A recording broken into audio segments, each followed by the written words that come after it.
Sa harap ng pagsusulong ng tamang nutrisyon ng mga kabataan, iba't ibang mga hakbang ang ginagawa para mapaunlad pa ang sektor ng agrikultura sa Cagayan Valley Region. Kabilang na dito ang pagpapataas ng milk production, si Bel Custodio sa sentro ng balita. Mais ang pangunahing produktong agrikultura ng Cagayan Valley Region.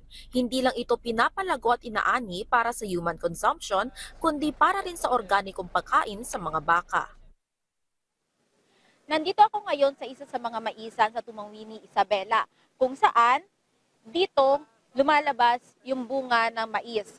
Mag-aantay muna kayo ng 120 days bago magbunga ito. So kung nagtanim kayo ng December, mag-aantay kayo ng hanggang first week ng April bago ito magkabunga. Pero kung corn silage ay 75 to 80 days lang ang kailangan antayin. 400 baka ang kayang pakainin sa isang corn farm sa Tumawini, Isabela. Dito, hina-harvest ang corn silage o fermented corn para ipakain sa baka. Kung hindi naman panahon ng pagtatanim ng mais, itatanim naman dito ang Napier grass bilang alternatibo sa corn.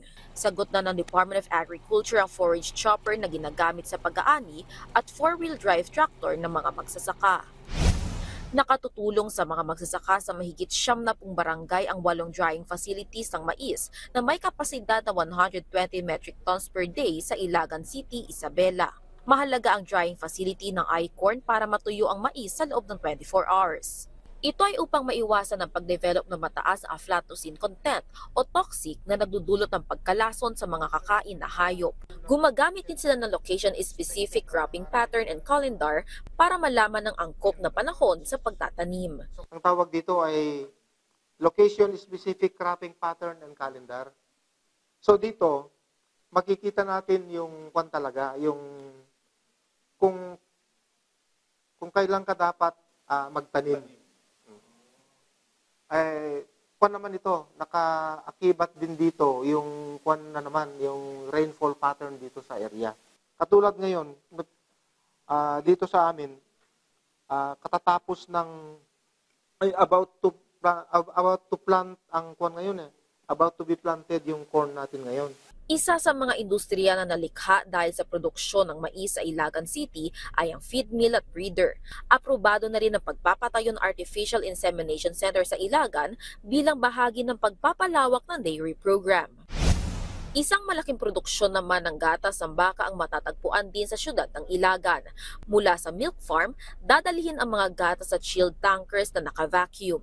Pagkatapos ay ang pasteurizing process para maging pare-pareho o uniform ang lasa at texture ng gatas. Sa final process naman ang bottling, cleaning at capping process sa 3-in-1 machine. The National Dairy Authority was very instrumental in helping us out acquiring cattle from Australia, yung mga simula namin. DA, Department of Agriculture, has been very helpful as well in guiding us kung ano yung mga kailangan gawin here. So the government really saw the importance of ramping up yung milk initiative in the Philippines, and it tremendously helped us, not only us, even the farmers in this area, and I'm sure beyond. Susubukan natin kung ano nga bang lasa ng mga produktong gawa sa organic cow's milk. Unahin natin itong pastillas. Ayan. Buksan natin. Sige, describe ko muna siya. Yung texture niya, squishy. Hindi siya yung usual na pastillas na nababalutan ng asukal. Kasi ito, para siyang very plain yung itsura niya, pero tikman na natin.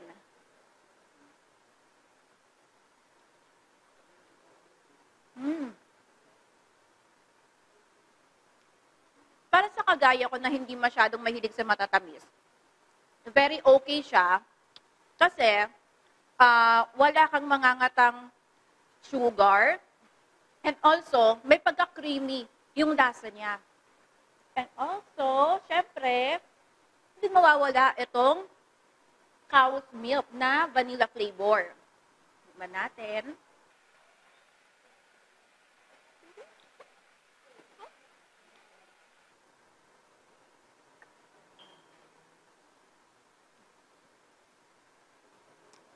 Lasang-lasa yung pagiging organic, pagiging natural ng milk. At the same time, meron lang siyang konting touch nung vanilla. So, hindi na overpower yung flavoring nung natural na milk. Bukod sa iba't ibang flavors ng gatas, ilan pa sa mga produkto nito ay ang yogurt, cheese at pastillas na gawa sa gatas ng baka. 60,000 packs per head ang naiproproduce ng Milk Processing Center mula sa 750 milking cattles. Nakikipagtulungan ng kumpanya sa DA para makipag-ugnayan sa DSWD para ipainom ang gatas sa mga bata, lalo na sa mga nakararanas ng malnutrisyon.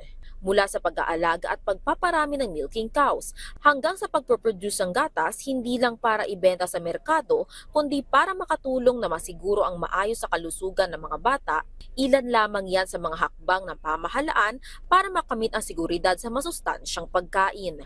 Vel Custodio, para sa Pambansang TV sa Bagong Pilipinas.